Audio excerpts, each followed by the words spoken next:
வந்து கூடுவேன். செம்பருத்தி ஒன்று உன் சிந்தைக்குள்ளே நின்று சல்லாபம் தேடுதோ.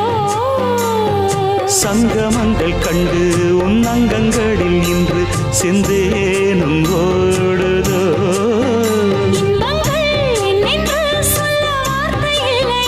இன்றைக்கும் என்றைக்கும் இனி பிரிவில்லையே. சொல்லவா சொல்லவா ஒரு காதல் கதை, சொந்தம் நீ அல்லவா உயிர் வாழும் வரை.